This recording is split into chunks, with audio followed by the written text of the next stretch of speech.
Quale tonale, everybody. Welcome back to another episode of Grassy Logic. I can't even say my own show's name right now. Season 4. Today, I got a special guest, Miggy. Thank you so much for joining me, man. I love having you back on the show. Thanks, man. Appreciate it. Like hanging out. Of course, man. And Miggy, if you guys don't know, he's from the Legalization News Network. Legalization News Network. I got to make sure I say that right. Over on YouTube, they break down a lot of good stuff. Him and Tom, his partner, who isn't able to join us today, they break down a lot of good stuff that's going on nationally, certain states and stuff, and a lot of good news and stuff. So if you guys have a chance, go check them out. I know I go watch their content too, and sometimes Tom has some really great breakdowns because he is a lawyer. I'm not a lawyer, but he is. Yeah. And he has some really good breakdowns. So, thank you so much for joining me. And I love hearing your perspective too, Miggy. Being a veteran as well too. So, I always respect that. But without further ado, I'll let you go ahead and introduce yourself to everyone else who doesn't know who you are and hasn't seen the show before. No, I appreciate it, dude. I go by Ep4 for years for activism. And then the show's Cannabis Legalization News, if you're going to search it on YouTube. But, man, we've been doing it for now almost like 6 years. And throughout that time, we've the 6630507 has expired. Different states have legalized it.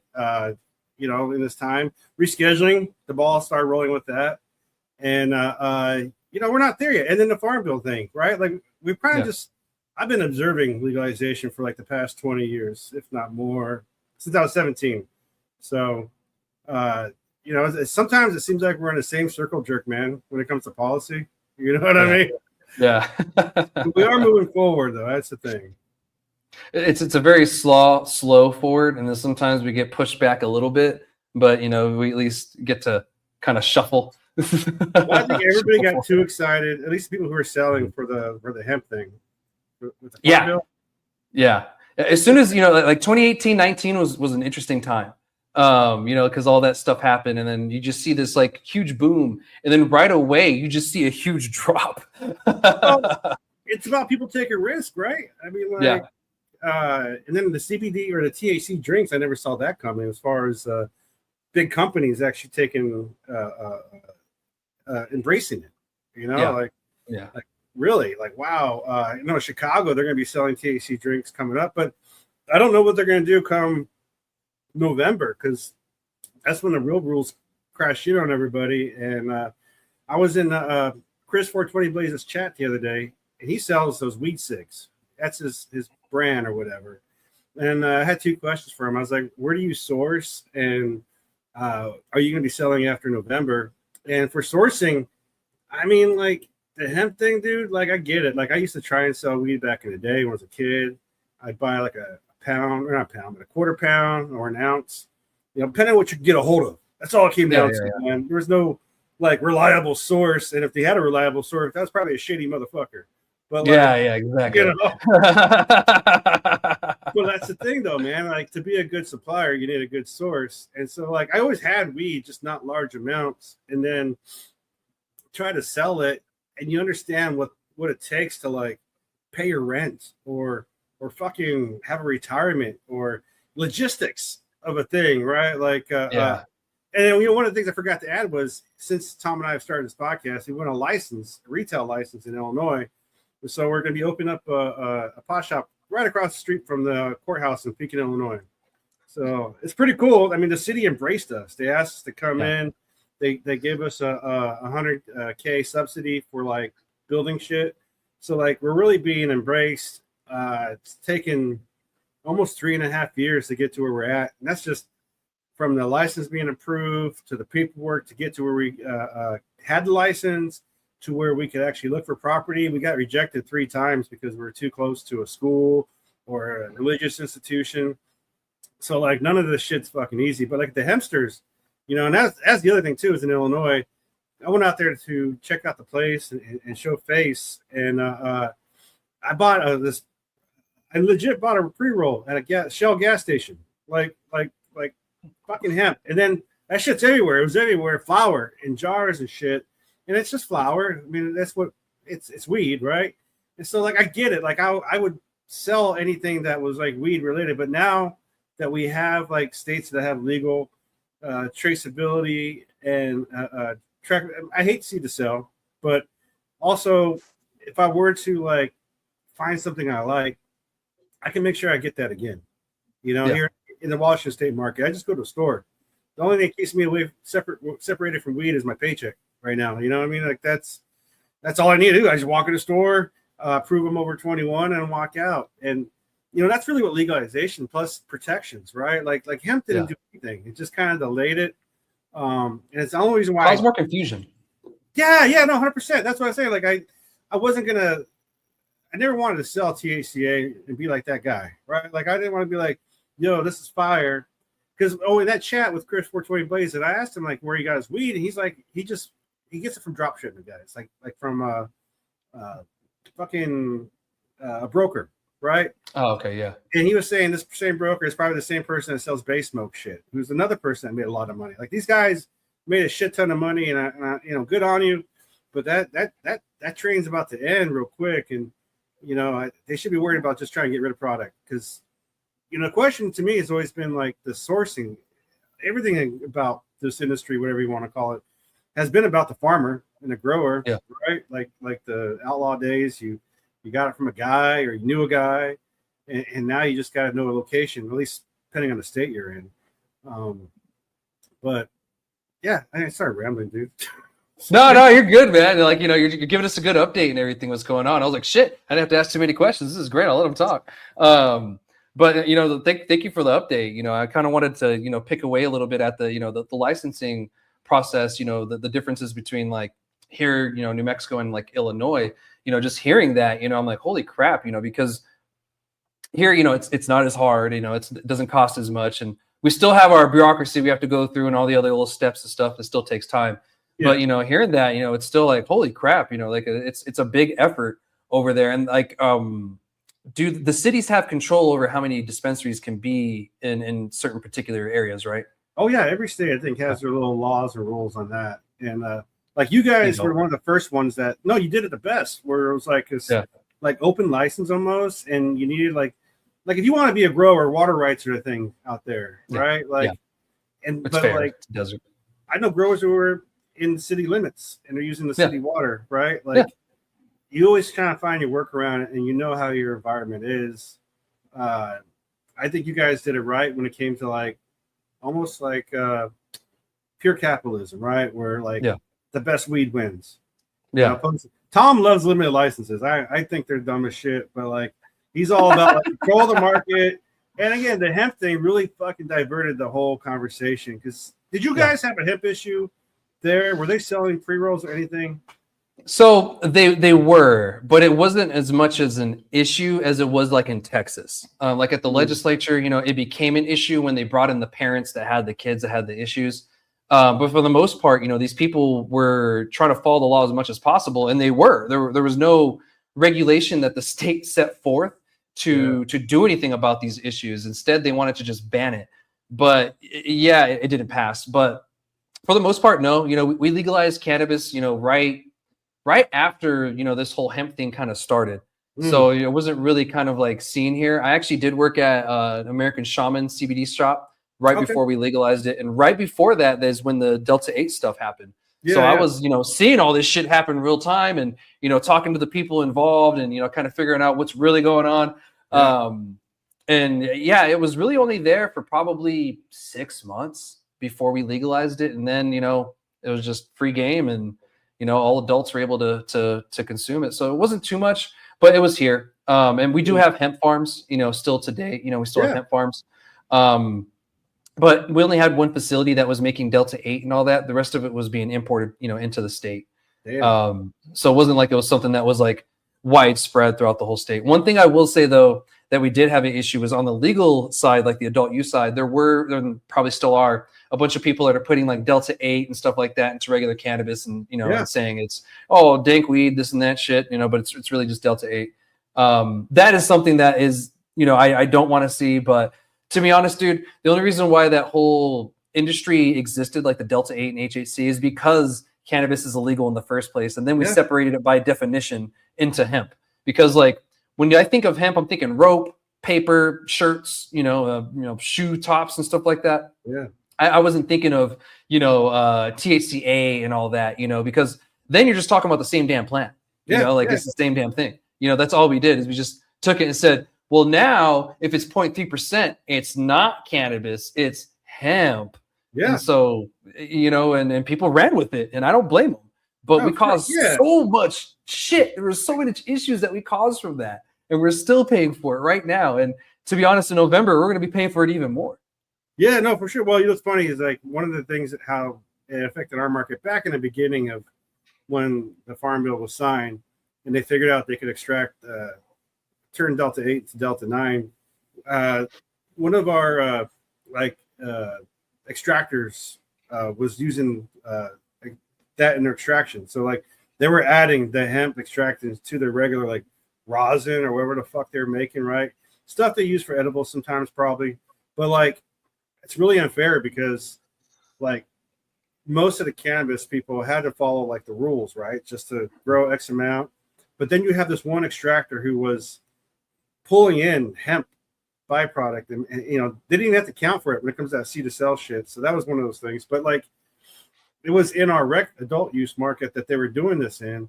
And story has it, they asked first if they could do it. You know, this was such a new thing. And the fun police were like, yeah, go ahead, do it. We, you know, it's the same thing. But then when they realized what the fuck they approved, they're like, yeah, no, don't do that. You know, as a matter of fact, they later down came out with a rule that they were entitled to regulate all cannabinoids type shit, like the hemp, just to avoid the infusion into that market, into our adult use market. You know, but we never had like hemp products being sold at the vape shops or the gas stations here, just because people want good weed. I mean, we have, if you want to smoke, we got $10 ounces. If you want some shitty down shit, there's, you know, people are going to smoke everything, anything, in my opinion. But the $20 ounces, you know, prove it. Yeah, no, 100%. But you're probably hopefully they're using it for butter and shit. But I fucking hope so.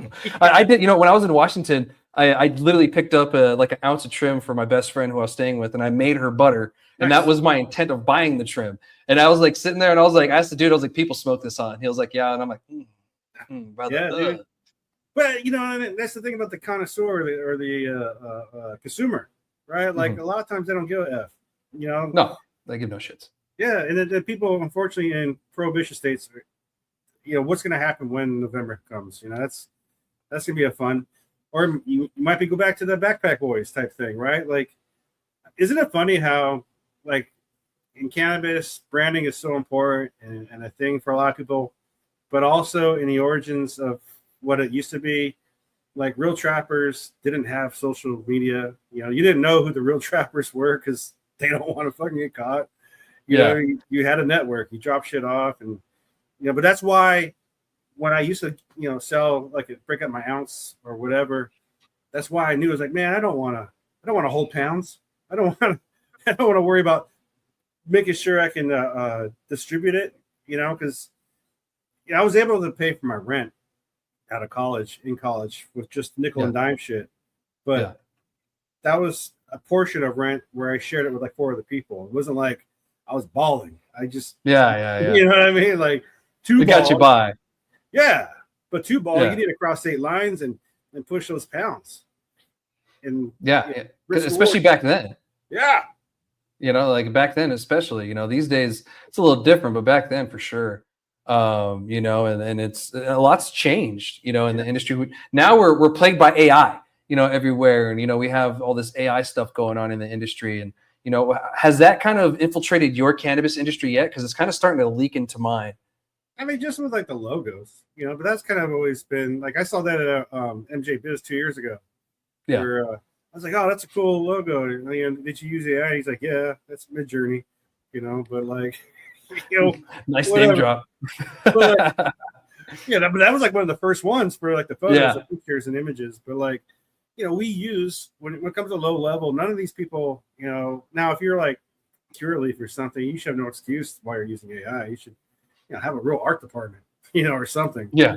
Or exactly. Like, you know, I do packaging as well. We don't use any AI. We have an artist and he does all the stuff for it, you know, and like there's no AI involved with that process. But for my podcast, I got an episode every week and I got an art piece every week. So I was like, I don't pay for that. I got to use AI for that. Sorry. Like that's just my podcast. But, you know, for my actual business where people are paying and they're expecting an original product. No, we actually use like an artist for it, and when we actually pay for it. So that sense, it makes sense. But if you use it as a tool, I don't see why not. Like here in New Mexico, I'm hearing of grows using like AI recipes and platforms and stuff like that, for their grow. And I was like, oh, what I'm thinking in my head is they used a prompt, got the whole scheduling and everything for the cannabis, and gave it to the grower, said follow this word for word, and we're gonna go with that. And like to me, that is dangerous as shit. It is, but they can accidentally hit or miss, right? Like any of this. As it is.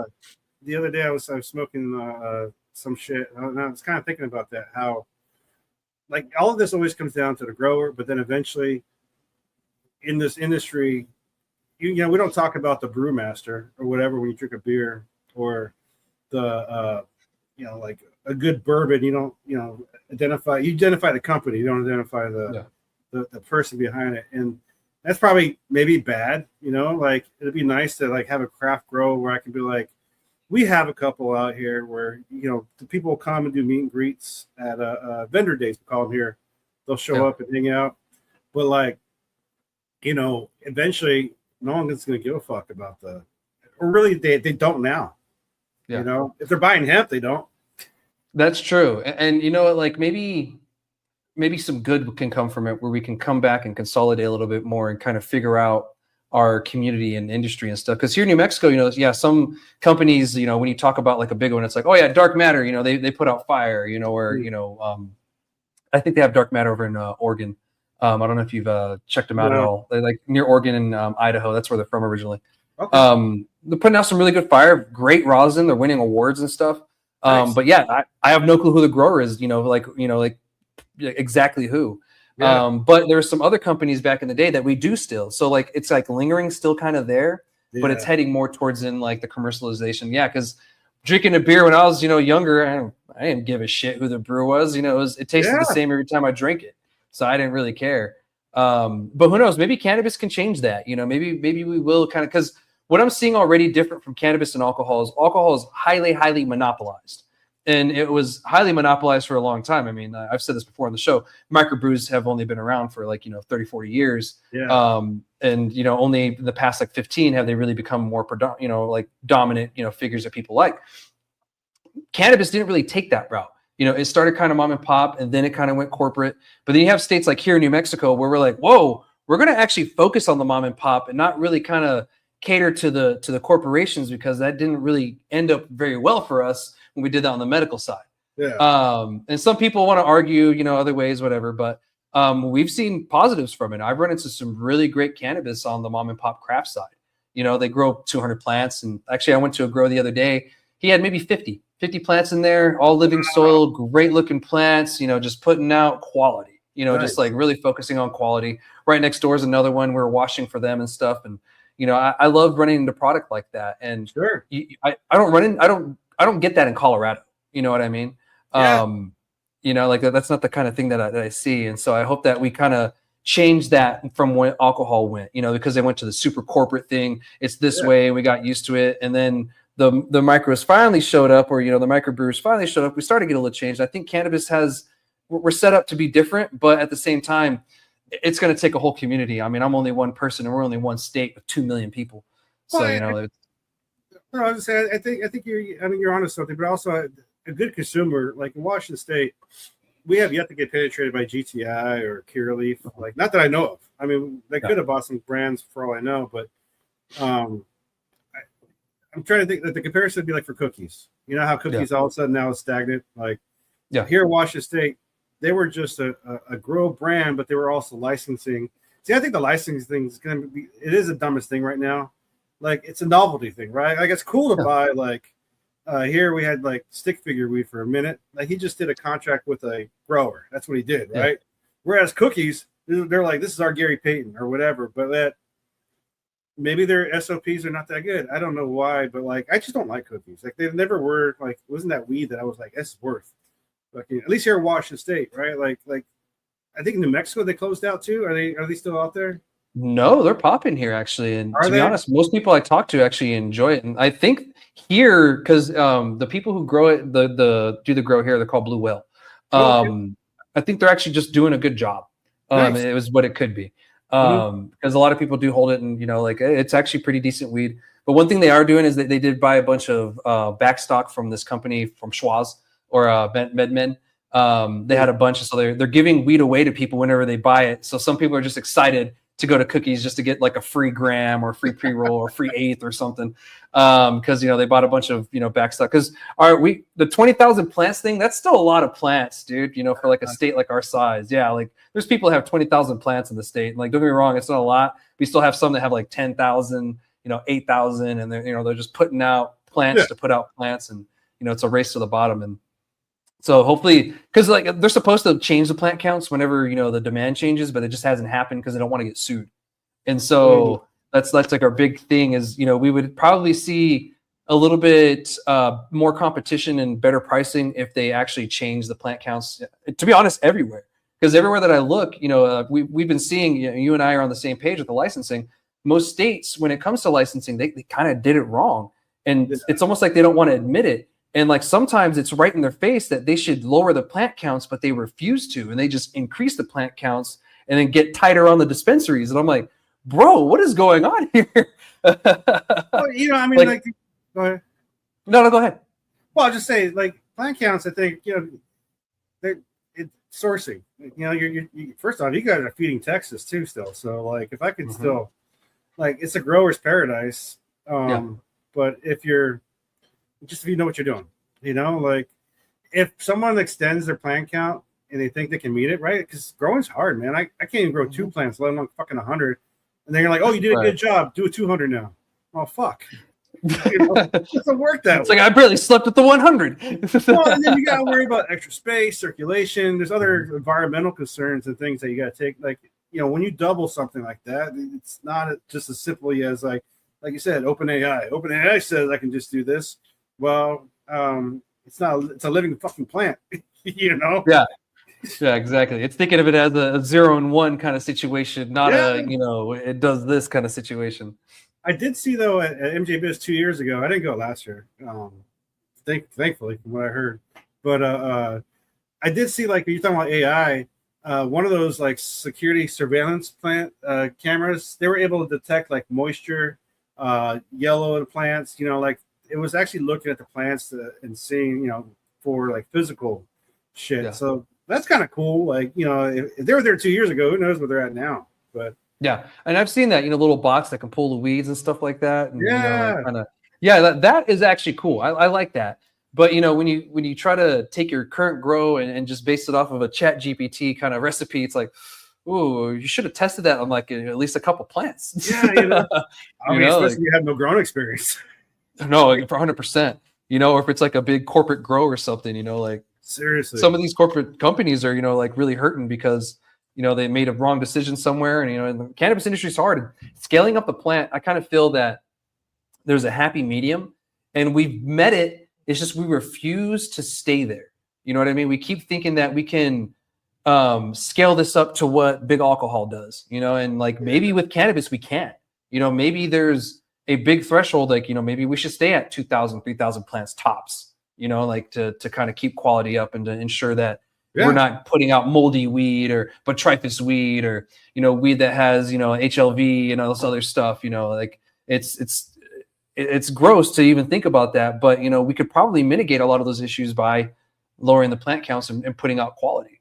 And I get it, like a lot of I have to tell people this myself too, that the consumer market, when it comes to it, is split up in different little divisions, and the connoisseur is the very minority small part of the consumer market. Yeah. Like it's one of the most smaller parts of the market, and the rest of everyone else doesn't give a shit. Like my girlfriend, she gives no fucks. Like I'd rather go, if I'm going to smoke with her, I go get the weed. I'm like, no, I'm going to go get the weed because you're just going to go in and ask them for the cheapest and the best or whatever. Like I'm going to go in and pick this because like, I'm not going to enjoy it. And she's okay with it because it is a little better. But, we would have better quality products more readily available. And here in New Mexico, we're starting to see it more. And it is nice because, we don't have, 100,000 plants like Oklahoma or something. And, like, don't get me wrong, I think they've changed that, but they had unlimited. Yeah.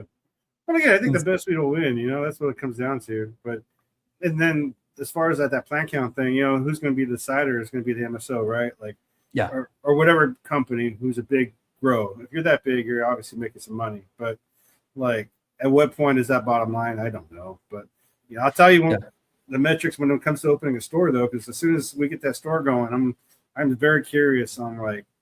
And again, whatever I learn about running our store coming up, it's going to be specific to just that area. Pekin, Illinois, like all the consumers, whether I'm told a lot of these people like to have vapes. Like, oh, and another thing about the market out there, dude, it's like Vegas, where like it's just a tablet. You don't even get to see the weed or nothing. So you walk into my store, you're going to be greeted by a bud tender. You'll get a tablet, ask you what you're looking for. Then check. Here's the word, and this is all part of the rules. So it's not like my doing. So you're going to select your product, and then they're going to enter it, and then someone on the other side of a door is going to pull it out of the vault, put it in this little in between section of the vault area in this retail area, and then the door turns and they give you your product. Like there's like 2-3 hands before it gets like. And again, none of this legalization shit, like the hemp thing, like. People are like, oh, we have legalization, but there's no protections, there's no rules for consumers. So that's not true. And then Illinois, who have like 5 hands, but then Michigan, I think they still do deli style. Yeah, we have both here. You can do prepackaged or deli style here. Yeah, you can choose. You can do both at the same time if you want. Oh my God, I wish like that. I missed those days, but I've acclimated to. It's been 14 years here in Washington State, and it's been all packaged. The weed's getting better with the prices, but in the beginning it was hella high for like some decent bud. I remember actually my best friend who lives there. I've been visiting her, throughout the years, and I've been seeing the price drop. And at first I'd get an eighth. It was like $50-$60. Now I go get an eighth, and it's Fat Panda, and so like I'll go get the same one to do a check. And now it's like $30-$40, $20-$30, and like the price is going down and down. Yeah. The quality varies now. At first I was a little reliable, and I don't know what other great products there are. So when I'm up there, let me know, because I'm actually going to go visit at some point again. So let me know, and I'll see what other new brands there are, or who's doing good or what. And actually Cinder was here for a little bit in New Mexico, but they actually packed up and went back to Washington. And so they didn't like the open market. Well, that's the thing, right? There's like, I think people expect to dominate a certain market. Like, oh, I know I have good weed. Well, so is that other guy. So, what differentiates? And again, every state is different. All their markets are different. So, giving advice to one would be like redundant when it doesn't affect another. Because, you guys have. I love the licensing thing. I was like, man, if I lived in New Mexico, I don't know if I'd be growing weed. I'd probably open a store right away and make as many friends with people who grow weed. Because growing good weed's hard. Yeah, it is. Yeah. I can smoke good weed all day. Growing it. And anybody can grow weed, but growing good weed or great weed, that's a total different story. That's a lot of time, a lot of care, a lot of love, and a lot of knowledge, and a lot of fucking up. Yeah. Knowledge, 100%. Like I've drowned plants when they were seedlings. I've raised boys. Oh, look, the balls. And I've had like one good crop in my life, and that was it. And that one good one, it took a lot of care and attention. Like that was it, man. Like any good, I can grow a salad. That's about it. Well, I was watching you grow last year. I think I don't know, you had something outdoor growing last year or something. Two like big that. boys. The balls yeah. Well, and then the balls. That's what happened to them. Okay. Later. Yeah, they didn't come out till later though, too. Like that was the other part. So like that sucks. 2 came out early. I was like, all right, chop those fuckers down.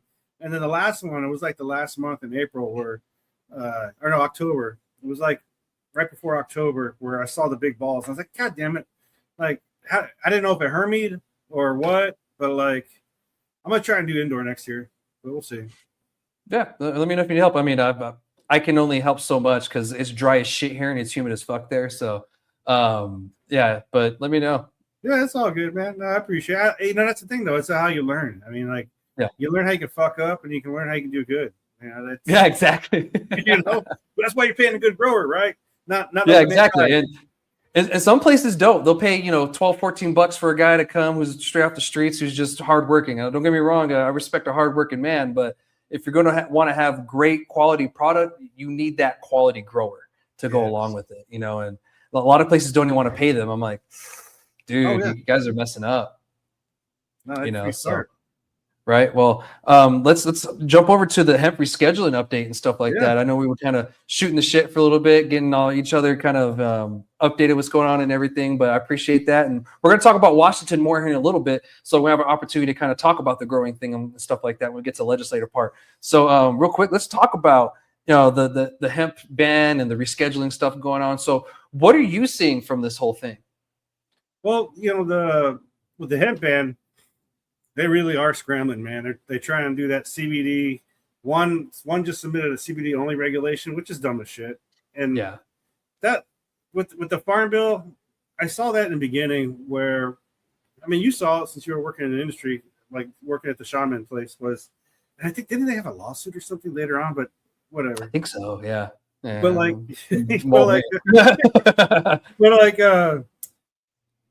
you know, how many times like they were hustling CBD pillows, you know, once like Charlotte's Web and all that shit came about, and then people realized it's helping with seizures and other things, but no one questions like the sourcing of it, like being like it's from weed, right? So, and you know, most of the kids, I think there were some kids that were smoking it, but most of it's always oil, right? Yeah, and so you had that momentum that led to the farm bill, and then the avalanche of fucking CBD products that came after the farm bill, and then probably like 2 years after that was the experiments with THC and pushing that threshold, and then the ones selling flower. And again, it always takes someone to take a risk, right? Because someone was selling flower, and if they got arrested or whatever, they were going to say it's fucking hemp, whereas it's just really weed. And if you were to test it, it would test as weed. So, but I never understood, because the hemp grows need to be licensed too. So the whole traceability thing. You okay? Everything good? Oh yeah, we're good. Yeah, I heard something going on. Keep going. Okay. But like with the hemp traceability thing, I don't know if all of these were 100% American or 100% follow through from legal hemp growers, and no one knows. So like this thing that came about with the fucking budget, and then the deadline for, they were definitely overreached with the seeds. Like that was bullshit. But that was horseshit. And the clones, that was stupid. Well, no, not the clones. They didn't touch clones. So that's what Tom's workaround is. So like I was like, Tom, how are we gonna Yeah, he's like, well, if you give a sprout, you know, you can ship that, because now it's no longer a seed. You know, you can shed it in like a culture or whatever. But I was like, man, that's still shitty. Do I have seeds that I've held for like 6 years and then popped them later? When I used to live in Tucson. So like, you know, that's the beauty of seeds. They can be dormant. You can hold on to them. You know, having a pop seed means you got to grow it right away. But like, as far as that, the farm bill goes, they're all fucked. I mean, how are you pushing to sell product right now? Like, empty your shelves. If you're a hemp grower, I hope it's industrial use, then you got nothing to worry about. But if you're a hemp grower, like, oh man, I want to sell my Zaza, you better figure out how to grow weed. Yeah, or you better figure out how to make some rope. Or get a real underground, how it used to be, network. Yeah, exactly. Go back to, or move to a state that has a legal industry going on, or, you know, join your state's legal industry, because that might be your only way to go, because I don't see a fix anytime soon. I mean, we just had a partial shutdown the other day, you know, in the whole nation. So I mean, and cannabis wasn't even brought up. And to be honest, they've been punting on this issue for years. You know, the Donald Trump executive order, that was just a happy little pat on the back thing, and, you know, just hey guys, can we get a little help here? And it was a push. That's all it is. And, you know, there was really nothing that came from it. Still to today, we haven't seen any changes from it. Well, I mean, they're 2 months late with the Epstein files, so it's like, I mean, come on, we're gonna bomb Venezuela. Fucking, what else did we do? Threaten fucking Greenland. I don't know. Like, we're gonna fight Canada next. I fucking don't know. Like, will we see weed? Will we care about legalization if you don't have it in America? Who fucking knows? Right? We're gonna get No America before we get GTA 6. Hey, man. That's true, though. That's true. I'm a liberal about to go buy a gun, dude. I'm just... I know, right? And not to fact check anyone, but Venezuela was a kidnapping. It was not a bombing. Well, and then we got murders in Indianapolis, but like, Oh man, yeah. I guess we have more problems going on right now. That than was just activism. cannabis, yeah. I was going to say, as far as the timeline for the rescheduling, I think I was seeing another YouTube channel that went through this whole timeline, and they're actually talking like early 2027 by the time it goes through all the loops, goes through all the different meetings, committees, all the fighting back of everybody that's going to fight it and the whole thing. So they're not talking anything till like maybe first quarter 2027 until you actually get a result on anything like that. But still, that's kind of what it was looking at. I'm just gonna start looking up when you talk. So like I'm talking to God. God, is that you? Yes. But yes, God. there you go.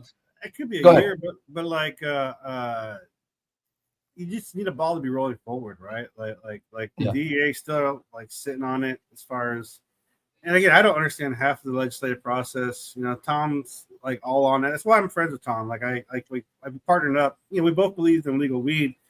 I was one of the ones that was chanting legalize it now. I just didn't know how, right? Thought like the president could do a humny dumny, but like there's a lot of like things that make sense because like you want protections as a consumer. I'd like it to be rescheduled because it locks it in as medicine. It identifies it as medicine, this organic medicine, for wellness. Every state that I've seen that had medicinal, and you tell me if it's different where you're at, because you guys had medical first, right? Yeah, and we actually had medical all the way back in the 70s, like late 70s. Wow. Holy yeah, shit. We were actually the first state to have medical in the whole nation. And it was dissolved sometime in the 80s. But yeah, then our second program came in 2007. Okay, so it's like Alaska when they had it legal for their residents, but then the federal government threatened them with the roads and highway shit, and then bullshit. They pulled it back. Yeah, that was like the 70s too. So, but like,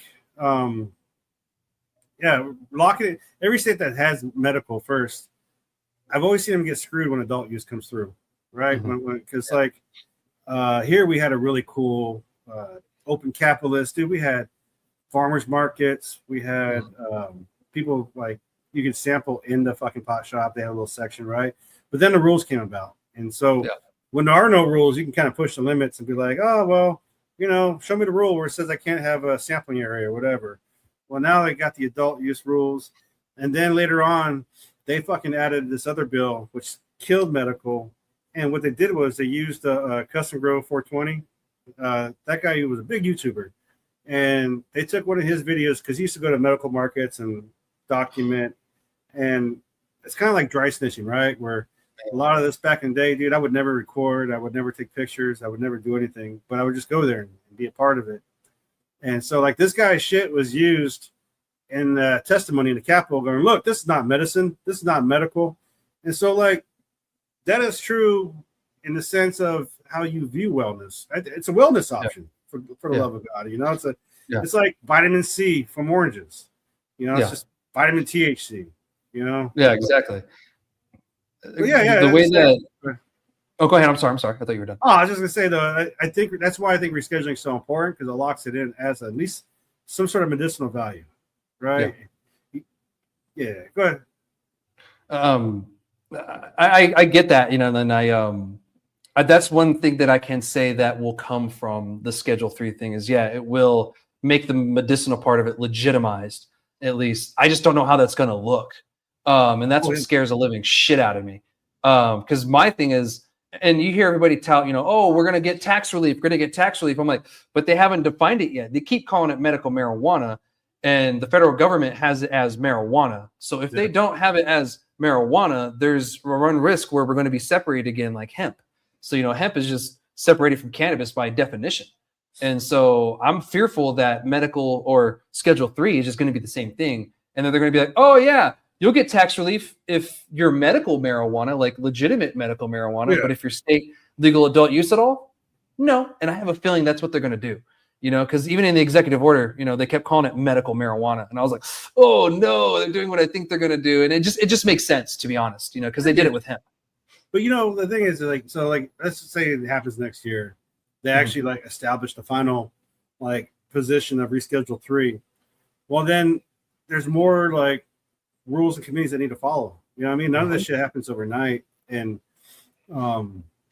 as much as they may want to try, like once you do that federal parity, and then these state actors are going to be able to like, they're going to push your limits, and I mean, I would hope so, because now you got the federal backing of legitimacy, but and cops, those are the only things that we got to worry about, right? Like hemp didn't stop the cops. It fucking, you guys still get stopped in fucking going across the border checkpoints with just state illegal. Yeah. I don't even leave my county and I have to go through one, I don't even, like I leave. So here in Las Cruces, we're the worst in the whole state. So any direction that I go, I hit an inland border check. I go north, hit a border check, east border check, west border check, south. Eventually I hit a border check. So they really have us just stuck in this little island in the south, and getting product up north is actually really hard for a lot of people that are in the industry. So there's people in Albuquerque that have never tried certain products from down here because we just can't get it up, or it's harder to get it up there because they're just a small operation. And if they get popped at the border, they lose their vehicle, they lose the product, they, all kinds of BS, they have to go through. And so it's just not worth it to them. And so it's easier just to keep it here in Cruces. And thank God we have Sunland Park, which is number 2 in sales in the whole state, with only like 20,000 people because, it's close proximity to Texas and Mexico. Yeah. They help out a lot with the people in the area because there's no border check between us and them. So we just drive down there, drop it off, and we can at least get something and go from there. But yeah, we deal with that here. And I was warning people for years about this whole border check thing. I'm like, guys, they're already messing with us here in New Mexico. You should probably I don't know, start worrying or something or talking about it, and no one cared. And now we are where we are. You know what I mean? And it's just getting worse. Little Palestine sounds like where you're at.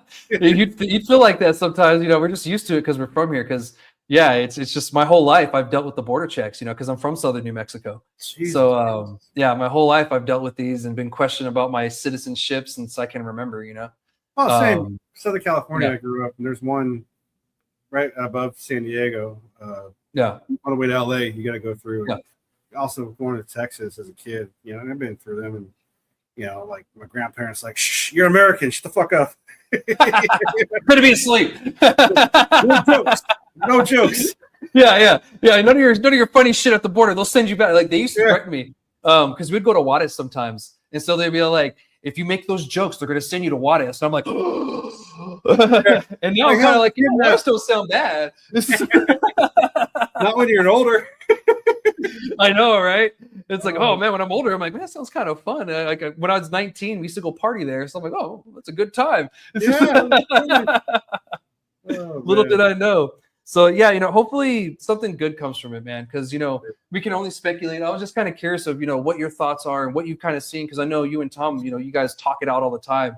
Yeah. And I've always been kind of curious to get your 2 cents on it alone too as well. And we're kind of all on the same page. And there's just a lot of we don't knows, and there's a lot of bureaucracy stuck in the middle because, like you said, and where we left off is the federal government was going to have that hearing, and then they canceled the hearing, and so we haven't even had that hearing that was supposed to happen over a year ago, and so that hearing was still not even the end of the process. We still had more stuff to get through. So we're looking at 2027, and I'm thinking 2028 to maybe even close to 2029 before we see anything, and that's even if But again, say it actually does get approved finally. Tom always says he's got these other requirements, the CFSRA, the some other joint pacts and agreements. I don't give a fuck. We all just want legal weed, but I also don't want to be able to lose my job. Rescheduling I think would help too because most pit tests check for Schedule 1 and 2, drugs, not 3. So eventually the rules are going to have to work around cannabis, right? Like. And a lot of it's for insurance testing is why they do it, right? For contracts, even security clearances and shit like that. Fuck, I'll never have a clearance again. No, I had a TSSCI, and I'll never have that motherfucker again. I'll never see that. Yeah, I'll never see the inside of a skiff ever again, and I'm okay with that. Yeah. You know what I'm saying? Like, but like the rules will You're change right. around it. That's what needs to happen. Where Yeah. cops, soldiers, fucking firemen, everybody can fucking smoke weed when they want to. Yeah. In a rough time. Yeah, and Gino just mentioned this too. You know, like myself, I go hunting. I have guns, and you know, it'd be nice to buy more guns. You know, because Yeah. I bought my guns before I was a patient, and so you know, I've just had them throughout the years, and I've wanted to stay compliant, and so I haven't purchased a new gun in who knows how long. And so criminalizing patients just wasn't the way to go. You know, because we're finding out that the Second Amendment's kind of important. You know, especially to us as Americans, you know, it's like, it's gotta be, we're being shown that, you know, okay, well, maybe we do need that. Maybe So, you know, like it's a tool at the end of the day, but you know, it can be used for protection if it need be.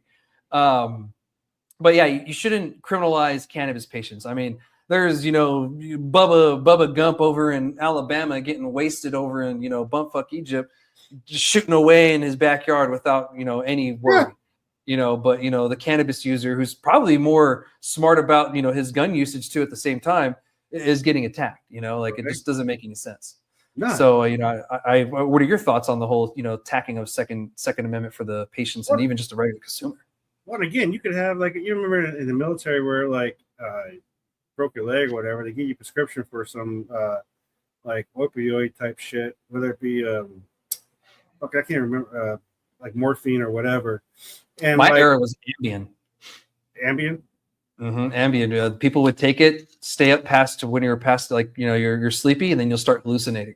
Well, so like in the Navy, you get hurt, they give you a jar full of ibuprofen, right? I got hurt on a Air Force base.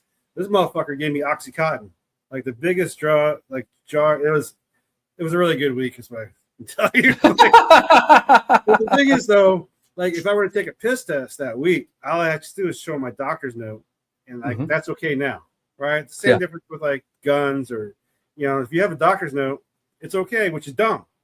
Like, you know, they're trying to prevent somebody who's doing abuse, and that's a fucking hard thing to catch. You know, like and then the bills that do try to go through, like doing the psychological like flags, the red flag type shit.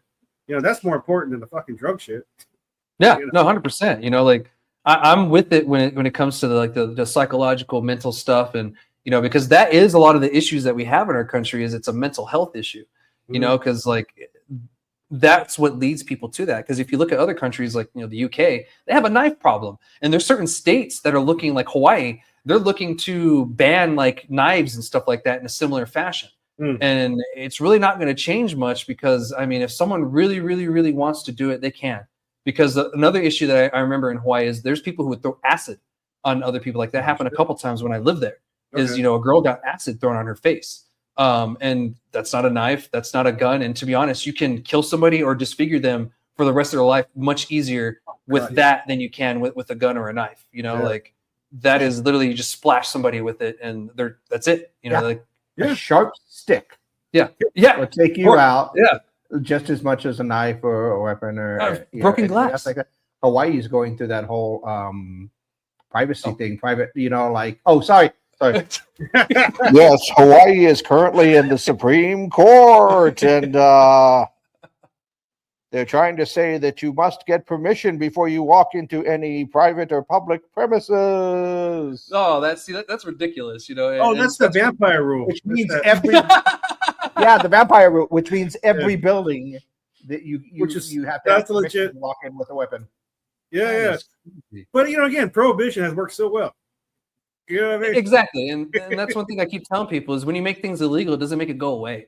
You know, you just turn someone into a criminal. That's all you did. You know, like that's it. Instead of placing, you know, sensible regulations to keep people safe, you know, we just straight out ban it. And you know, even when we do try to, you know, be sensible about it, we kind of fuck that up. Because look at cannabis. You know, like a lot of overregulation, and it just in the conversation that you and I have had, I am actually kind of grateful that I'm in New Mexico, because I'm like, holy shit, I don't have to do any of that. Holy fuck. You know, and I'm grateful for it. And, you know, like I am happy to say that, like, I'm glad I don't have to deal with that. But at the same time, for now, everyone else should be on the same page too, you know, and kind of see like, hey, maybe we shouldn't be as strict on this because it's just causing more issues. Because that's all it's done. It's just caused more issues. Well, what's funny though, like the rural part, right? Like as someone who's been wanting weed legal for shit, man, at least 30 years. The rural processing is not fast. It's not. It doesn't. It's unfortunate. It can get paid for. Like I helped raise signatures for Prop 215, but I did it because I answered an ad in the paper. I was 21-ish. I needed a job, and it said legalize weed and make money doing it. I was like, fuck yeah, this is my dream job. It's my dream fucking job. But it turned out to be signature gathering, right? So like, to get in different, each state's different. I know like Illinois and Texas, I believe, are all rules got to be proposed by the legislature. Opposed to like California and Oregon, where you can create initiatives, proposals, whatever they call them in the state, and good signatures, and then it gets voted on, right? That's what happened to Prop 215. But to get to that level, ballot initiatives, all that shit. But to get to that level, you need people like to fund these campaigns, right? Like grassroots can only go so far, which sucks. Here in Washington State, there was like 3 different grassroots tries for legalization. We had Sensible Washington, all these other ones. The big one that finally did it, and they did it in Oregon too, and they did it in a couple other states, is New Approach. I don't know who this organization is, but they were well funded, organized. They got the message out. One of the things that we have here in Washington that I didn't agree with was the 0.3 nanogram like DUI or 0.5 DUI. I'm pissed as shit without smoking for like a week, whatever, which is fine. But the thing, how it explained to me is like you need these punishing rules so people feel better to vote for it, right? Like, oh, if if you're intoxicated, then we can prove it. But like that was pulled out of their ass. There's no real science behind this like 0.5 nanogram DUI bullshit. So like, but the rural process, right? Because now I do like the Washington State update where like, we can go ahead and do that. Yeah, well, we had legalization here for 14 years. Yeah, and I think it's the 3rd time now we have a home grow bill sitting in committee right now. Mm-hmm. The other 2 times it died. Like I didn't know that was a fucking thing. You could get a rule. So like how the rules work is there's only, I think Nebraska is unicameral. So there's one, they don't have a Senate and a House. Yeah. Everybody else has a Senate and a House, just like our United States of America. Yeah. And when you get a rule, so are you familiar with like, to get a rule, you can either do 2 ways. You can put one through the Senate or the House. Then once that gets approved, it goes through the other party, the House or Senate, right? Then once that gets approved, because they rewrite it or whatever they do, then it goes back and then they agree. Or you put in the same bill at the same time, and then at the end, they just combine them. Yeah, they accept it, right? Like, and so that's what we did here in Washington State. But the 2 times before, it's died in a gaming committee. I forget what the first one was. This one's a business committee it's in right now. But like, it could just sit there for a long time and eventually not make it out. Therefore, you'll never have the rule. So it's easy. It seems like it's just easier to say, oh, we don't want to have a change or accept the norm or accept the usual, opposed to like, hey, let's put this forward and see where it goes. Because it's just a fucking bill that needs to get voted on. It's an initiative. This is not asking for the legislature to do it. It's asking for the people to approve it. And so there's that right now. And then we just had, though, a tax increase bill that didn't get here. So that means it didn't make it. So it wasn't proposed. Yeah. So, and then we've had many in the past, dude. We had people trying to pass bills to tax concentrates per THC percentage. We don't do that.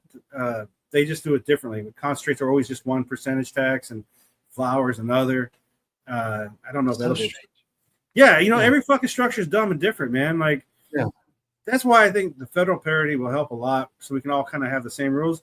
I don't imagine alcohol is kind of the same, where every state's like, you have to brew it a certain way, or this is how you got to do it. I don't know. I don't know the rules for alcohol, but the fact that we have so many for cannabis in every state's just ridiculous. It's dumb. Yeah, and like you go from state to state, and it's vastly different. I went to Austin last year, and you would think that you were like somewhere like in New Mexico or California versus Austin because of how much cannabis. Like there was freaking little hemp lounges all over the place, dude. I went to like a hemp lounge down there, and I was like, this is crazy, dude. There was hash rosin, there was flour, there was edibles. I had free cannabis drinks, and dude, I was getting handed like 1,500 milligram drinks like nothing. I was like, this is insane, bro. Yeah. We were smoking actual weed at a microbrewery on top where everyone's eating and everyone hanging out. No one gave a shit. Like, it was just real freedom is what it felt like. And I'm like, this is where we should be in acceptance of cannabis. And for some reason, it's happening in Austin, Texas. And so like that blew my mind. It takes someone to take their chance. And again, that was probably hemp. It wasn't their THC program or whatever, the care program. No. And we were smoking at the microbrew we brought. So that was like weed. Oh, okay. Yeah. But people thought it was just regular hemp. And I'm like, oh, fucking same shit. Yeah. No, that's the thing. I mean, I've heard there's a lot of like pot shops and vape stores out there. And I'm not trying to like tell my brother who lives in Texas. It's like, no, that's not really weed. I mean, it is, but it's like, I don't know what you're getting. So it's hard for me to advise. Like, I don't think it's all trash, but I don't think it's all good. No, I don't either. And I was very cautious. I didn't really smoke any of the hemp stuff. I just went to these places because I went to the legislature. So I was there with the advocates and stuff. There's a bunch of events going on at these different places. So it was cool. I got to meet the owners of like a lot of these places. Some of them have, businesses here in New Mexico because I mean, it's so close that, they'll have them in both places. And so, I found out some of the people from Austin was like, oh yeah, I got a lounge over in Albuquerque, or oh, I got a shop over in, Carlsbad or in Hobbs or something. Actually, I'm thinking about opening up in Las Cruces. Let me give you a call and, stuff like that. And so, oh yeah, dude, like there's a lot of Texans that, especially the ones from El Paso, because it's so close, that have businesses here in New Mexico that are, cannabis based. Okay. It's just, it's really interesting, because we just allowed anybody that had the right credentials to come in. And so we have people from all over the workplace. And to be honest, I like that because I run into people in our industry all the time. Oh, I'm from California. I used to grow there, and this is the only place I had the opportunity. And I'm like, well, that's cool. It sucks that your state didn't give you that, but hey, at least we gave you the opportunity, and we're getting some fire weed because of it. Or like, or I used to wash hash in this one place, but I decided to come here, and I'm like, well, come on in. That's the thing. Not everybody is going to be an owner operator, but like you could be a really good grower, part of an organization. With the store coming up, we, fingers crossed. I want to be an entity in a community that can self-sustain, and then just be an asset, right? Like we're working with a market that's available to us. All our products can be from licensed growers and all this whatnot. And here in Washington State, I can kind of trust my products, right? That's why I don't trust the hemp products. It's like maybe I've just been privileged and lucky enough to live in the state. I've been here since 2007. It's almost like 20 years coming up, another year. But like in that time, I've had the medical side of things where that was definitely the best grower survives, especially when we had these open markets, dude. Like I go to some of these markets, the growers would give you like a bud. So you could take it to the back, and there's like a little corner where you can smoke, and you can taste it. Or sometimes, like no one ever mind dabs. So like you could do a dab in the middle of the floor, and taste their product. And so like that was awesome and fucking tasty because people were trying to like compete fairly against each other. Like the guy across from you had just as good weed. So how much is he selling his for? How much? It's not my fucking concern. Like what it took you to make it. I want to know who's going to give me the best weed for the best price, You're the consumer. Yeah, no, it was great. And then that was when we had our adult use market switch over. Now you got to have the taxes, the licenses these guys are going through, packaging, which is another cost they fucking didn't expect. All the other shit to be an established business, right? An LLC, all these underground collectives were just like, all right, I'm going to go print me up a fucking logo and fucking here's my pretend menu or whatever. And like, I'm a business now. And like, it was legit because it's good weed or whatever. But like here in Washington State, when the adult use happened, prices were seriously high for like shitty weed compared to medical, compared to when these guys were like fighting for the race at the bottom was good back then because it was good weed, you know, because it was Yeah. medical too, where Yeah. there was a lot of sick people who are sensitive to metals and pesticides and all the other. I'm an asthmatic, so like I'm sensitive to certain components of it too, for my breathing. But like I'm always smoking flower, and I think it's kind of like with the more of the studies that need to be done, like consumption wise. Like I don't think smoking's all bad, even though the heat thing's probably not good for you, but we don't know the science yet because we're not allowed to study it. Yeah. And, you know, what sucks is we made smoking the devil. So it's like hard for us to kind of go back on it too these days. It's like, well, we're gonna have to wait for the studies because, you know, we're not too sure because the 80s and 90s, we were like, smoking anything's the devil and you're a bad person. And so now we're like kind of going back on it with the cannabis thing. So yeah, that's going to take some science for us to kind of disprove. Well, the smoke thing is how you inhale it, right? Because you inhale weed, and like with tobacco, you don't inhale it as deep, I don't think, with weed, right? You just, and then with cannabis, you're like, as far as you can take that bitch in, just let it out. Yeah. Right? Like that's just breathing. Yeah. And I still know people actually try to keep it, like hold it in. I'm like, no, let it out, let it out. What are you, 12? I'm like, no, dude, this is in 1992. Let it out. Let's go. It's like intoxication. I know, you're gonna pass out. You feel higher because you're about to pass out. You're about to choke yourself. Yeah. But I mean, that's part of the knowledge, right? Where if we get this like federal legalization, because like recently what I've been doing, I had issues with a grinder. I was grinding my weed for like probably 4 years. Every day, anything I got, I would just grind it. And then like a couple times in the beginning of the year, you know, you catch like a seed or a stem and they're stinky, you know, and you're like, fuck, I really gotta go through my weed before I go through it. So now I break it up by hand and I make sure I get all the stems out. Because I really do think the quality of the smoke you're inhaling is different when you have like a branch stem or a seed. You know, if you just have that organic matter, that's what you're trying to get, you know. That's like the one step below the when you compress it to a rosin or something, right? Because when you get in that rosin, that's just pure THC on the outside. The the combs, the trichomes, and everything. But I think if you can separate that, all that shit. But if you can separate that heavy organic, I think that makes a difference. At least that's what I'm learning now. Yeah, you know, I've been smoking for a long time. I never really thought about it.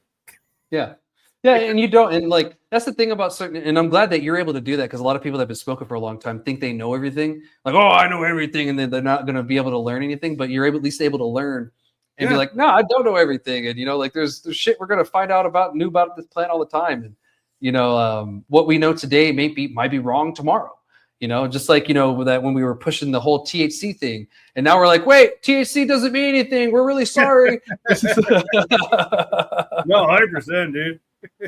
You know, so but thank you for that conversation and the update on Washington. I'm gonna update everybody on New Mexico real quick, and then we'll end the show for today because we're going over an hour, and you know I don't want people to be sitting there too long. I know sometimes the episodes can be a little too long for people. But here in New Mexico, there's right. Yeah. Go ahead and smoke them up if you got them, y'all. I'm the one talking, not you. So here in New Mexico, the New Mexico legislature has been going on. We're in a 30-day session right now, which will end a couple weeks here in this month. But there are a couple of cannabis bills that have popped up in probably the past 24 hours. The one I want to talk about first, really short bill. It's called House Bill 283. It's called the use of cannabis in healthcare facilities. Now, what this one does is it permits a patient to be able to BYOB, bring your own bud, or it's not smokable actually, bring your own cannabis to the hospital and be able to use it. And I believe that the hospital is going to be able to administer and monitor and stuff like that. That's cool. We did change it into our medical cannabis law, I believe, a few years ago, like 2019, 2018, to allow medical cannabis at the hospitals. But I think that was to allow the hospitals to provide it. This is allowing the patient to bring it, because I think what we found was that a lot of hospitals didn't feel comfortable with that because of federal regulations. Now, if the patient brings it, that's a total different thing, and, you know, kind of a little bit different. So I think that's the reason why this bill exists. Hasn't been seen in its committee yet. It doesn't even have a date. It was just introduced. I don't even know if it's going to pass, but I see this as a positive and nothing more of a good change for the medical cannabis patients here in New Mexico. Because we were one of the few states that actually saw what happened, like in Washington and Colorado and everything with the medical programs. We said, no, we need to strengthen our medical program before we legalize it. And even when we do legalize it, we need to ensure that the patient isn't going to be fucked over. So that's why we have no taxes for medical cannabis patients. 20 to 25% of all inventory at retails have to be reserved for patients. And like other things like that too. And of course, they get higher dosage of milligrams for edibles and stuff like that too. So being a patient's kind of worth it sometimes, especially that no tax, dude. Like you save 20% off the bat. Like, come on. So this bill's very short. It's only a page long. It does give the hospitals an opt out, but it's only if the federal government intervenes and kind of says, hey, if you keep allowing this, we're going to do this and this and this, and that's when they can say no. But for the most part, I think they have to implement it. So that sounds great to me. But there could be a clause, that'll allow them to opt out. And who knows?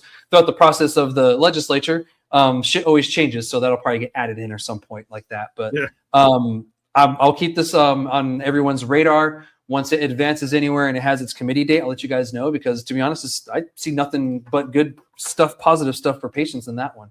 What do you think, Miggy? No, I totally agree, 100%. Here in Washington, even before adult use, though, we've had Seattle's Children's Hospital here do prescription for like oil. Now they don't provide it; they just said, "Go ahead. We recommend that your kid, for whatever reason, take some RSO or whatever." I've seen those. That's kind of cool. But like, that was never like anything that had to go through our medical funnel. Again, we did it weird where it was just like, if you had a holistic caregiver's license, you were allowed to like prescribe prescription for weed, right? Like it was anybody who was being a caregiver. And then that was part of the nail in the coffin, was they said, okay, you had to be a doctor to prescribe weed. And a lot of these doctors don't want to do it, because they're licensed and shit like that. But no, that's a great bill for the hospital. It locks it in, it's all about protection. That's why the home grow bill is kind of important, because medical cannabis is just an affirmative defense, and unless you have something in the books that say you're allowed to do this, they can come after you for whatever reason. Yeah. So I mean, it's great to have that. It's more protections on us and less stigma. That does help with the stigma, because it's non-smokables and non-vapes, so it's just going to be like RSO, edibles, and topicals and stuff like that. So it's not like it's going to stink up the whole room or any area. Like that's minimal stuff. So I see that as nothing but a win for the patients if that does end up passing, which I hope we'll see. During the 30-day session, we usually just focus on our budget bill, and that's really and other key things, because the governor does control what's really seen at the legislature during the 30-day session. Because it's weird. I kind of wish we didn't do a 30-day session. I wish it was at least every year a 90-day session, but it is what it is, and I would probably have to do a state constitutional amendment for that, and that's a big old pain in the ass. And I don't want to You're right. You don't take any more about that. Yeah, I'm like, I'm having enough. My hands are full of cannabis. I can't take on another thing like that. So for the next bill I want to talk about, and this one doesn't directly have to deal with cannabis, but it can. And it's called SB 47 or Senate Bill 47. It's called the Food Recovery and Composting Act. Now, what this does is it takes funding from the state and it gives I believe it's the environmental department. Correct me if I'm wrong later on, if I am wrong, but it gives one of the departments in New Mexico the ability to take some funding and give people grants to pretty much run composting businesses, so they can go to restaurants and stuff and get the food and compost it and do it at a facility and compost it. Well, this also includes cannabis. And I've been approached by people here in New Mexico because, the way that we destroy cannabis and all that, they asked us, like, is there any business that goes by and maybe destroys cannabis or, unused cannabis products? I was like, no. And they're like, really? I'm like, no, there's no one who does that. And I was like, and to be honest, that might be a great business if you can figure out how to make it profitable. And this actually might be it. From what I'm seeing is it gives 3 options. One is for grants. The other is, and then it depends what you're doing. One is up to 15% in the grant, and the other is up to 15% in the grant. I'm just not too sure what the exact category is, because the way that it's worded was a little weird. And I think once this one goes through committees, they're probably going to clean some of the language up to kind of make a little more sense. Because it sounds like you can get a full grant and be fully funded if you do it a certain way, or if you're just composting and doing something, it's only 15%, but it's still 15% that you're getting in a grant fund to help you with this composting business. And so the state will be able to contract out with these businesses, et cetera, et cetera. So I don't know what the exact framework is going to look like. This was another kind of shorter bill. It wasn't that long, but there's great opportunity for people to be a part of the cannabis industry without having been a part of the cannabis industry. On top of it, you don't have to deal with just cannabis. That could just be one of your vendors that you go on your trip to go pick up compost or people's food scraps or weed scraps, whatever it is. So this one seems cool. I haven't dug too deep into it because one thing that I did see is that there will be a surcharge of $2 to $3 per ton for compost processed at the facilities. So these facilities are going to be charged per weight for composting there. So that's why I'm kind of like, well, that kind of sucks. Like, it's already kind of hard to be profitable, and you're like charging them this much. Like, oh, okay, but we'll see how it goes, and even if it makes anywhere. But I've shown this to a couple of people already, and I figured it was at least mention worthy that this is something out there, because a few people have asked about it, and have been curious. And to be honest, it is a real issue. Cannabis waste and even like trash and recycling. That's something that we're going to have to tackle in the future. Oh, no, again, how they? I'm pretty sure they get rid of product now, right? Like expired or whatever. So. Yeah, there's definitely that option to do that, and that's kind of cool. Someone can like step up and be like, hey, isn't that crazy how there's so many auxiliary businesses with weed that can happen? Like people can like make it. Like we had some people out here trying to do a recycle thing. I haven't seen it expand much more than that, but they were having these little bins that people can bring in their jars, their old jars and shit like that to recycle. And then just the whole supply chain of things, like that's definitely a support area. Yeah, definitely. And it's something that people need and ask me about sometimes, like, hey, we have to compost this. Is there a company that does this? I'm like, no, dude. And a lot of the times the CCD would tell you that, they want you to mix the flour in with like cat litter, so that way it's usable, or, throw it in compost and mix it and record it and all this shit. Yeah. And what, it would be better just to have a company come over, throw him the bags, he throws it in the bin, whatever the fuck, you see it get composted and everyone's happy, and that doesn't get thrown into like a landfill. It gets composted and sold back to farmers, whatever, So I think it's something cool, but I just wanted to bring it up in case, someone's out there thinking about doing something like this, and this might be your chance. So hit up your legislators or your representatives and let them know that you want to do this, and maybe clean up the language a little bit to make it make more sense and maybe not be as pricey for people. But I see it as a win if it does happen.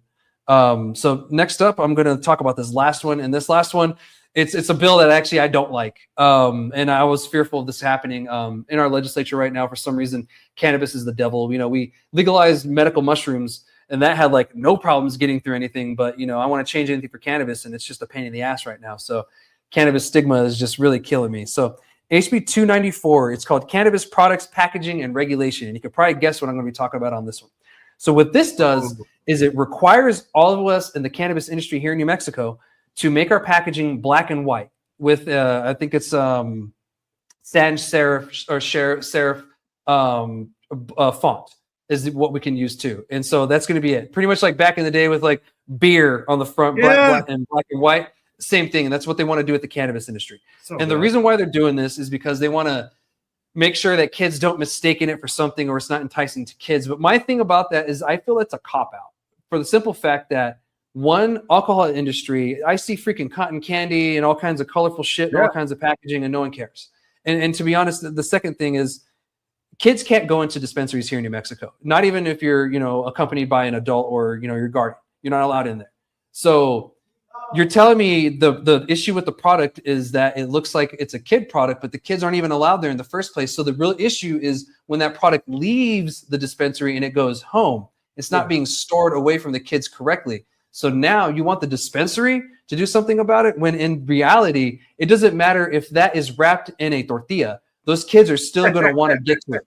Like it doesn't matter if it's in that or in a pretty packaging. If it's weed, it's weed, and they're going to want it. You know what I mean? Like, yeah, I get it. Let's not make them look like Skittles and, put Barney the dinosaur on there. But, let's be reasonable here. There should be some creativity allowed inside of this industry.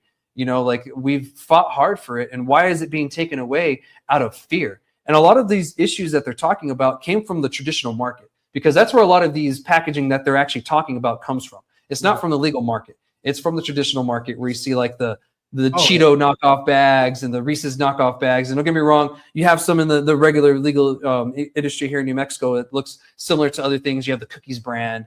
But at the end of the day, we have to stop taking blame for everything in the industry when something goes wrong. We have to actually say, no, this actually isn't our fault. We're going to have the parents help us and do your due diligence as well, and make sure that these kids aren't getting a hold of these products. Yeah. And that's one thing that we're going to have to stand on business with is make sure that we stay on that. Is like, no, we're not going to take blame for this. I'm sorry. Like, this is not our fault. We need to educate the parents more. Like, look, if you have a cannabis product, regardless of what it looks like, you need to make sure it stays away from kids. Like, if you have a liquor cabinet, throw your cabinets in there. It's not that hard. You know, if you have somewhere in your room where the kids can't get and you keep your room locked when you're not there, do that. Easy as shit. You know, like it's simple stuff. But like, you know, making the industry do this isn't right. And we're already overregulated as is. So you're adding more regulations on top of what we already have to do. There's already a bunch of BS on the packaging that doesn't really need to be there and the consumer doesn't really need and it doesn't care about. We're just going to add another layer of weirdness to this, and it's going to make it a little harder to compete because some people really rely on their packaging to make sales. And don't get me wrong, you know, here in New Mexico, we have billboards, you know, all over the place. Okay. They can do something about that versus packaging, because packaging that's being left from the shop. And most of the time here in New Mexico, you're getting a little brown bag and you can't even see what's inside of it anyway. So like, where are we at here? So what are your thoughts on this bill so far? I know it was a lot. It's just, you know, it's kind of a lot going on with it. It's silly. Does it affect your deli style as well? Yeah, I think so. It will. The deli style is kind of its own thing as well. Like most people are using like Mylars and shit like that, and they just put like a little sticker on it. So it's not like anything too fancy usually when it comes to deli style. I mean, don't get me wrong, there could be some who are being fancy as shit with it. I just haven't seen it yet. But yeah, that'll more than likely affect the deli style. I mean, this sounds like they're trying to mandate packaging altogether. Like here, they took away our deli style in the beginning. Like it was straight packaging, everything's packaged, but there's no. I mean, there are ordinances on the packaging, right? Because they don't want you to, like you said, for the kids, they don't want to be, you know, like whatever. But like, that's the point. Once it gets out, no, there's not kids in the fucking pot shop. Yeah, so exactly. Not, you know, they're not. So when it gets to the house, do you guys? I mean, if anything, if they want to address that issue, they should put like placards, like you know, reminding parents to store shit properly away from the kids. But because you know, we have those warnings at the checkouts. You know, like. You know, cannabis is a, you know, intoxicating product, blah, blah, blah. You know, just throw another fucking this warning sign out there, not fucking penalize everybody. That's just silly. Yeah, you know, it's mass punishment. And you and I know from the military, that shit doesn't work. Yeah. It just makes somebody feel better and more in power. But like, does it fix the issue? Fuck, you know, you just pissed everybody off. That's all you did. Cost. Huh? Oh, just adding costs? You know, that'd be ridiculous for everybody to go out. Yeah. Yeah, and you want people to change it, and some people buy packaging a year in advance. So some people are going to be losing out thousands of dollars in packaging that they already bought for that next year by doing this, and they're going to have to go in and pay an artist or pay somebody else to redo their logo, redo their design, and then if they get even further to have the state approve shit, you know, we're getting into more of the woodworks of, you know, is this an open and fair free market, or is it just something so controlled that is even worth it? You know, like it's a little ridiculous that we have to go this far for an issue that isn't really an issue, and it's not really our issue. Like I don't go home with my customer to make sure that they're storing these products correctly. That is their responsibility. You know, just the same thing with the person at the liquor store. And to be honest, kids have alcohol more accessible to them. Here in actually New Mexico, there's a law where your guardian can buy you alcohol and you can consume it at home. It's totally legal here in New Mexico. Yeah. And in Texas, you can buy beer for your kid at a restaurant. Like, I'm like, this is ridiculous. Like you guys allow so much consumption of alcohol to minors and kids.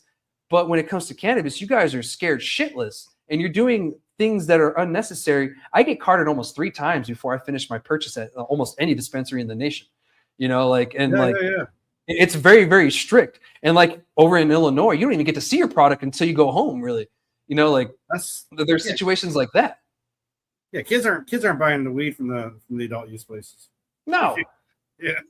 No. It's happening from an adult's giving it to them, a family member is giving it to them, or a friend is giving it to them. It's the same thing as, you know, the alcohol thing. Kids are either stealing it from a liquor store or they're getting it from someone they know. And that's the thing about liquor stores is it's accessible to kids. You know, they can go to a gas station. They can go to, here in New Mexico, you can go to Walmart and get liquor and beer. And these kids have access to all of those. But what they don't have access to is the dispensary.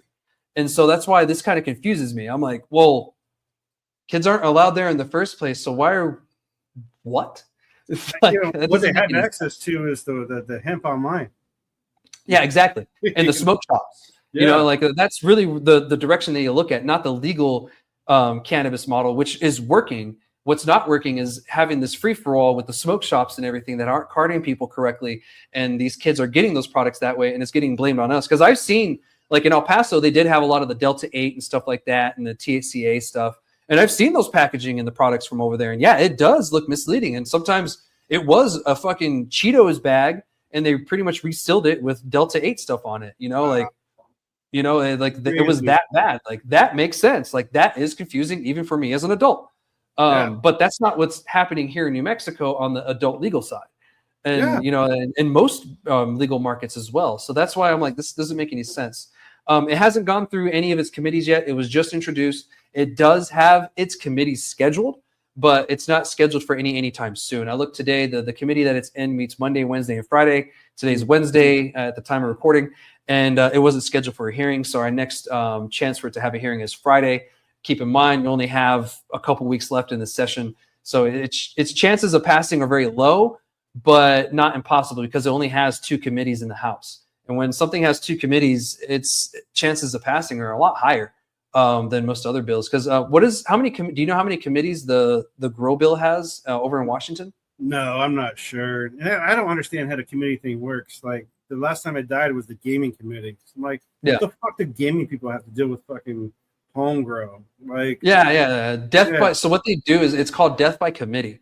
And what they'll do is they'll either schedule it too many committees, or they'll schedule it committees that don't really make sense, and then to ensure that it fails. And so if you see a bill that has like 3 committees, that's more than likely an attempt of death by committee. So that way it has too many committees and it has too many chances and changes that it's just going to die. The only time I've seen it kind of different is with the psilocybin bill. I think last year it had 3 committees, but every single committee that it went into before it hit the Senate or the House floor, because that's what they do. They go through their committees, then they go through the respective House or Senate floor, and then it moves on to the next Senate or House, and then it does the same exact thing. And so every committee it went to, every House it went to, and every floor it went to, passed unanimously, essentially. Like it had such little backlash that I was just amazed. Yeah. And that was like a very rare case where something I've seen get a bunch of committees passes so easily. And like for some reason, the most conservative Republicans in New Mexico, hard right guys that hate cannabis and everything else you throw at them, we're all for it. Just like, oh, I think this is great. I'm a veteran and I go to the VA and my buddies really benefit from using magical mushrooms. And I'm like, but you don't want to help me on cannabis, guy? Oh my God. Seriously. Like it's insane. Yeah. Like the stigma that cannabis has is so ingrained in everybody that even magical mushrooms, which will make you trip balls, doesn't have, well, I think mushrooms, they don't have the stigma and aura behind them, right? Like every TV show, there's that stoner dude. And I get it. Sometimes I am that stoner dude where I'm just like locked in and be like, yeah, man, I ain't doing shit. Or I think we all are sometimes.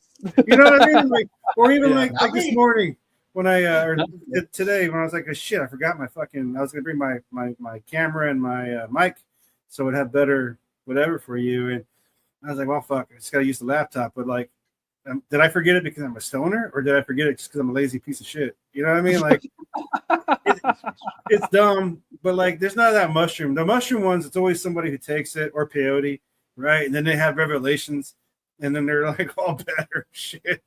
Like there's just definitely 2 different stigmas, and the weed one just is always, for lack of a better, just stinkier. You know what I mean? Like it just sticks to people more, and I think it's a smoking thing too, where that's part of like that's why I was like really getting into like we need to like studies on that, because as an asthmatic, like if I'm standing in front of a good barbecue and I smell like the brisket cooking, I can stand there for a little bit. It smells good.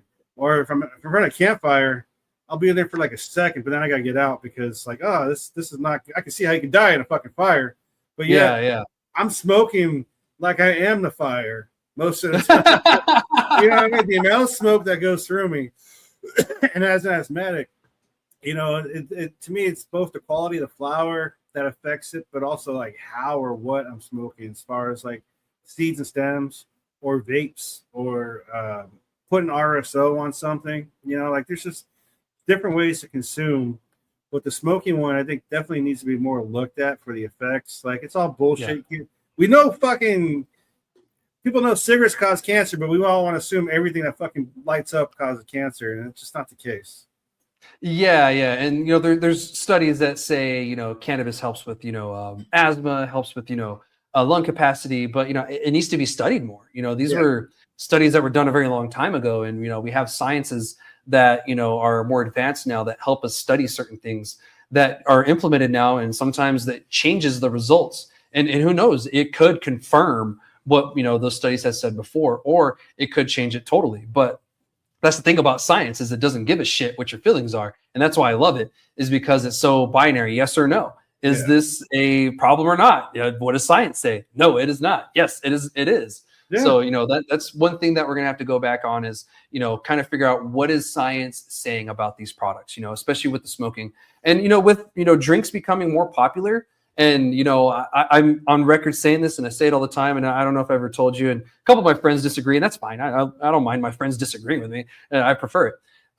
Drinks, I believe, in the next about 10-15 years will be the number one way people consume cannabis. And it's for a few reasons. Number one, and this is something that I've kind of, I wouldn't say realized, but I've kind of vocalized or been able to kind of put into words recently, is the newer consumers of cannabis aren't really going towards smoking cannabis, because we're seeing a record number of people not drinking anymore or turning away from drinking.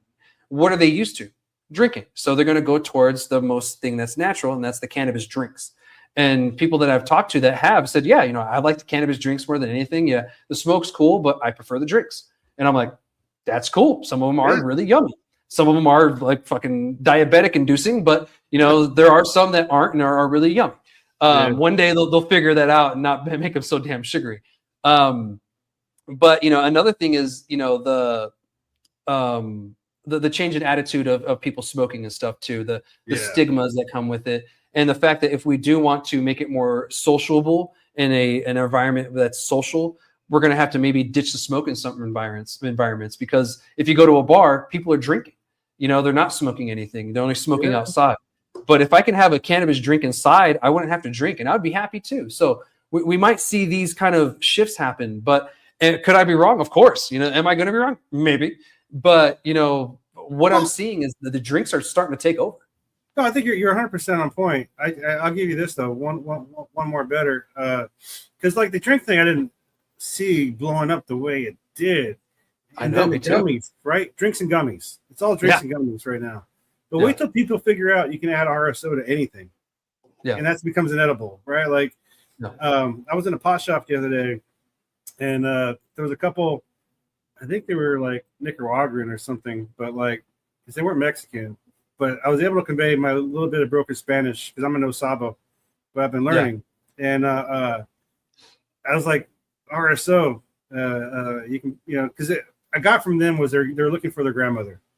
Yeah. And first I was like, hey, some gummies. And I was like, no, here's some fucking RSO.